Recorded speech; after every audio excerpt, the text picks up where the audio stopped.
ચોમાસાની સિઝનની અંદર વિલિંગન ડેમના નજારો માણવા માટે થઈ અને જુનાગઢ તથા તેમના આજુબાજુના શ્રદ્ધાળુઓ જુઓ ઉમટી પડ્યા છે. આ જગ્યા પર આજે પણ દાતાર બાપુના પવિત્ર સ્થાન ઉપરથી થઈને જવાય છે.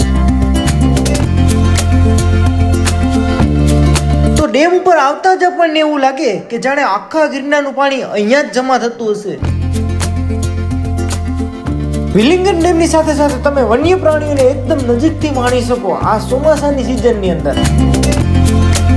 વિલિંગન ડેમ ઉપરથી જે નીચે ધોધ પડે છે એના અદ્ભુત દ્રશ્યો જોવા માટે થઈ અને તમારે અહીંયા એક વખત ચોમાસામાં આવવું જ જોઈએ.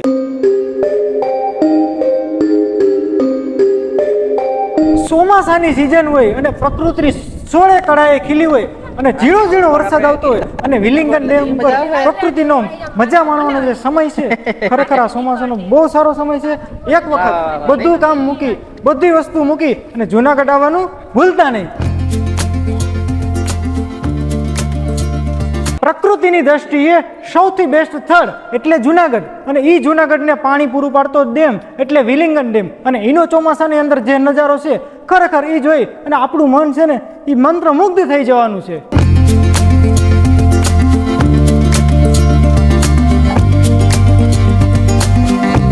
જુનાગઢ આવતા આપણે મોટા મોટા પહાડોનો અનુભવ થાય અને વિલિંગન ડેમ આપણે પૂરો કરીએ ને એટલે સરસ મજાના મોટા મોટા પહાડો છે ત્યાં બેસી અને લગભગ આખા જુનાગઢનો અને વિલિંગન ડેમનો જે નજારો માણવાનો મોકો છે ને ખરેખર એ આવા ચોમાસાની અંદર જ આવે. તો ફટાફટ આવી જાઓ.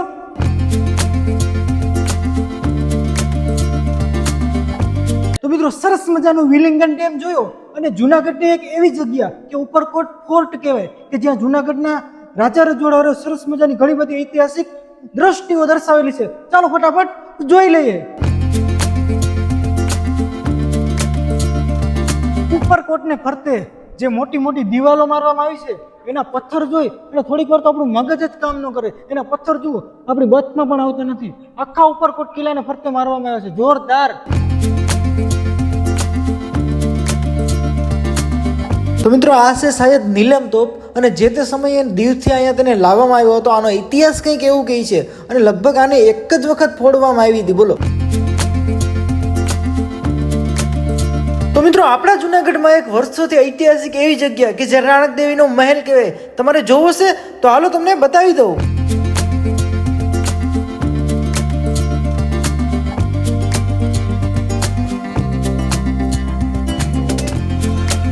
તો મિત્રો રાણક દેવીના મહેલનું નવું નિર્માણ થયા પછીનો કંઈક નજારો આવો છે. જુઓ અંદરથી.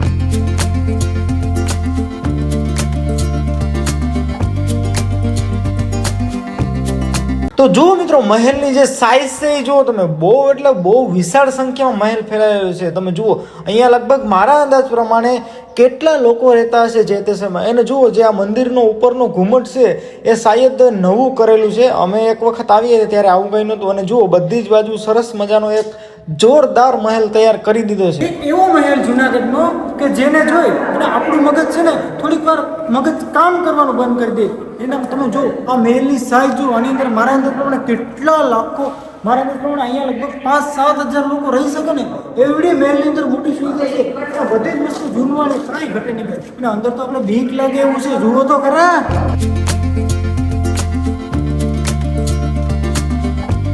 આપણા ગુજરાતનું એક એવું પ્લેસ આમ તો તમે વિશ્વનું પ્લેસ કહી શકો કે અહીંયા ઉપરકોટની અંદર જે અડીકડી વાવ આવેલી છે એ વાવ મારા અંદર તો તમે બેકગ્રાઉન્ડમાં જુઓ એની ઊંડાઈ કેટલી છે, વાવ સુધી જવાના સ્ટેપ કેટલા છે અને જે વાવ છે એની દિવાલો છે ખરેખર જોઉં ને તો તમને એવું લાગશે કે શું ખરેખર આ વાવ હશે.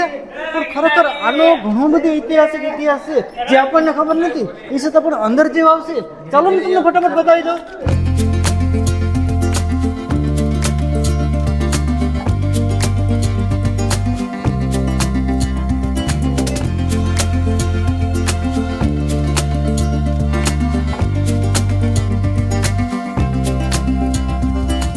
તો જો ભાઈ ઉપરકોટમાં ઉપર જે ગાર્ડન સરસ મજાના બગીચાઓ છે જે ચોમાસાની અંદર સોળે કળાએ ખીલા હોય. જુઓ તમે કાંઈ ઘટે ને અહીંયા બેસીને ફોટોશૂટ અથવા અહીંયા બેસીને એન્જોય કરવાની એવી બધી મજા આવે છે. પણ એવું તો ઘણું બધું હજી ઉપરકોટમાં જોવાલાયક છે ફ્રેન્ડ્સ. પણ આપણે આખો ઉપરકોટનો વિડીયો તમારે જોવો હોય તો આપણી ચેનલ ઉપર છે જ, ઓલરેડી જોયો છો. પણ આ તો ચોમાસાનો જે નજારો કેવો છે એ મારે તમને થોડુંક આ વિડીયોમાં બતાવવું હતું.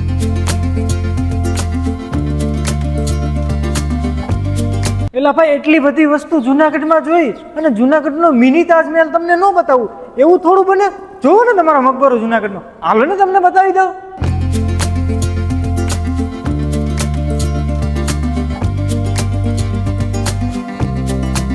વિશ્વની અંદર ઘણા બધા નવાબો થઈ ગયા, પણ આપણા જુનાગઢની અંદર ઘણા એવા ઐતિહાસિક સ્થળો છે. એમનો એક મકબરો કહેવાય ને, હાઈકોર્ટે સરસ મજાનો મકબરો છે. ત્યાં ઘણી નવાબની કંઈક ખબર છે, આપણને બહુ ડિટેલ્સમાં તો ખબર નથી, પણ તોય એનો જે પ્રાકૃતિક નજારો છે ને એ ખાલી થોડીક નાની નજરમાં જોવાની કોશિશ કરીએ.